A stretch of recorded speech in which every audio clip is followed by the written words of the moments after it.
प्रभु का कोई साथी नहीं है, कोई साथी नहीं, एकमात्र श्री हरि, एकमात्र प्रियाजू आश्रय। ये बहुत अमृत शब्द है, समझ में केवल आ जाए।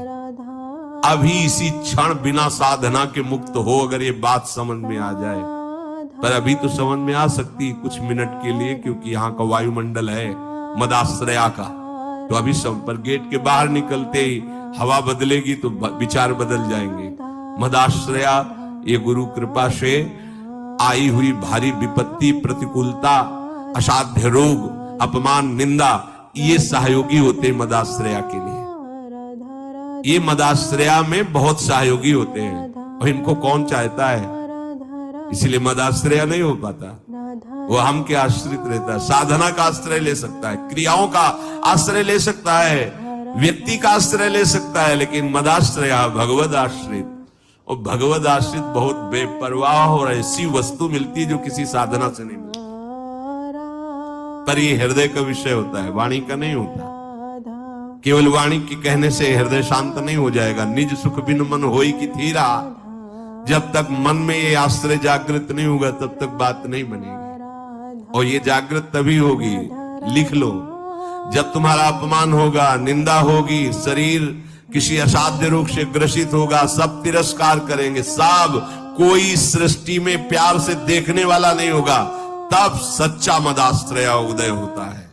प्रभु आपकी वो हृदय की जो धारा प्रभु की तरफ बही निहाल कर, तो एक कदम मेरी तरफ चल के तो देख, पूरी सृष्टि न झुका दूं तो कहना, भगवान की वचन। एक कदम तो चल के देख मेरी तरफ। ये अंदर की बात है, बाहर से आप कहोगे तो हम 500 किलोमीटर से आए, एक कदम की क्या बात है।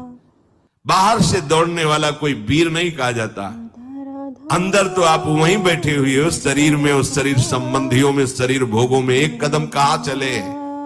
अंदर की बात है, आपको ये मदाश्रया अंतिम सांस तक हो जाए तो परम पद भी मिल जाएगी। बहुत बार बता चुके, फिर समझ लीजिए। द्रौपदी जी महान भक्ता हैं, भगवान से मिलती हैं, बात करती हैं, पर ये विपत्ति, ये दुख, ये असाध्य रोग, ये अपमान, ये निंदा, ये मदाश्रया को जागृत करता है, दूसरा नहीं, दूसरा नहीं।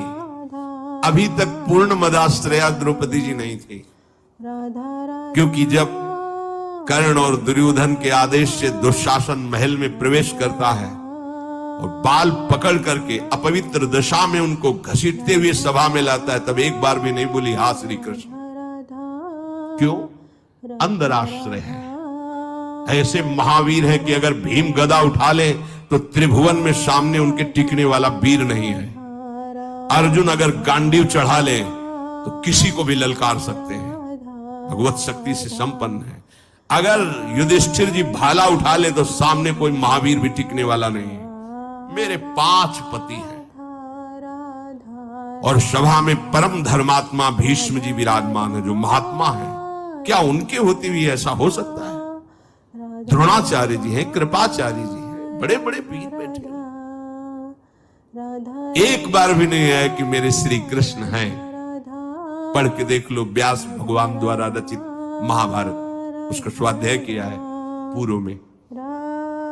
एक बार भी नहीं आया कि मेरा परम प्यारा मित्र श्री कृष्ण है ना, वो बचा लेगा। अगर ऐसा आता तो दुशासन केस में हाथ ही नहीं रख सकता था।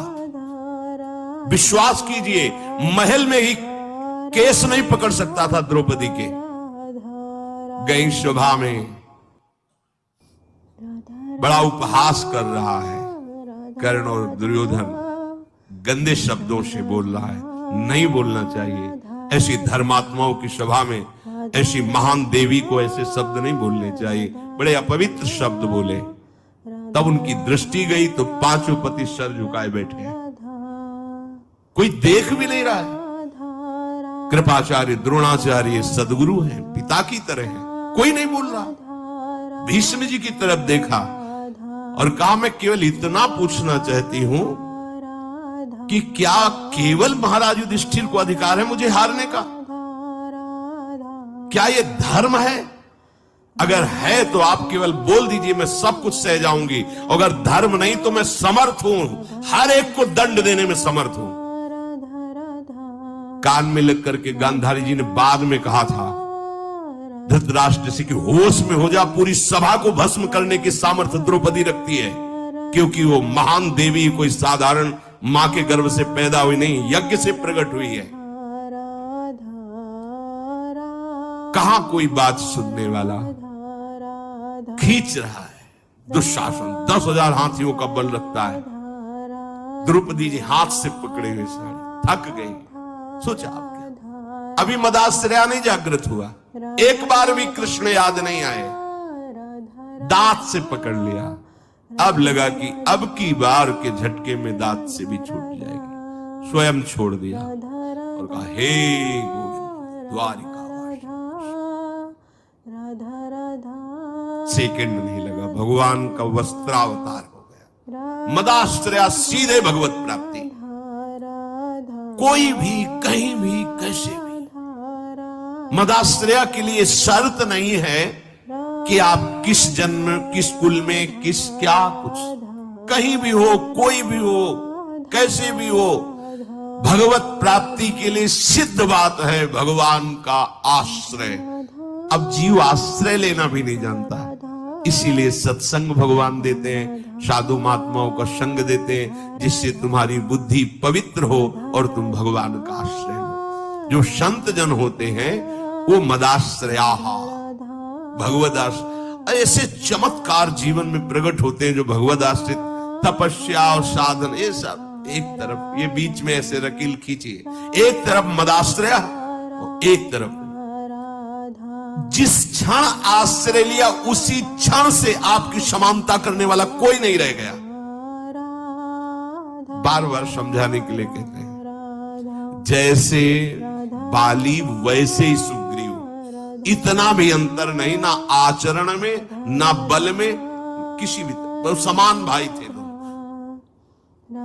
और रूप भी बाली और सुग्रीव को खड़ा कर दे तो भगवान भी पहचानने में, तभी माला पहनाया था भगवान ने, एकदम एक रूप, एक बल, एक स्वभाव, एक गुण, दोनों ऐसे भाई थे। जब भगवान ने बाण मारा, सामने देखा कोटि कंदर्प दमनी मर्यादा पुरुषोत्तम भगवान, गंभीर मुद्रा, तो हृदय में तो महान प्रीति है, बड़ा प्रसन्न है कि वैसे तो मैं इस लायक ही नहीं था, जो योगियों के ध्यान में नहीं आते, हमारे सामने खड़े हैं, पर थोड़ा इनसे बात भी तो कर ले। तो कहा, प्रभु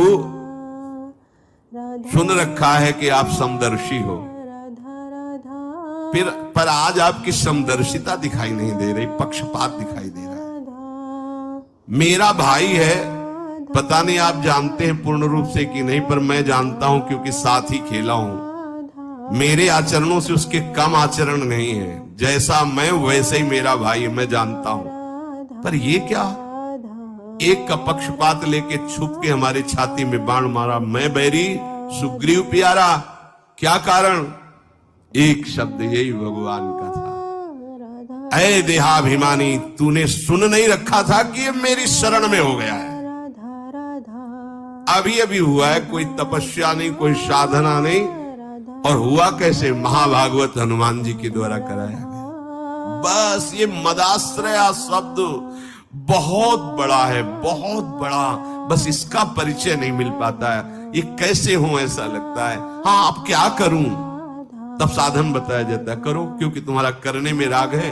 जब करते करते हार जाओगे तब फिर यही शब्द बताया जाएगा, मदाश्रया, हो जाओ भगवान के आश्रित।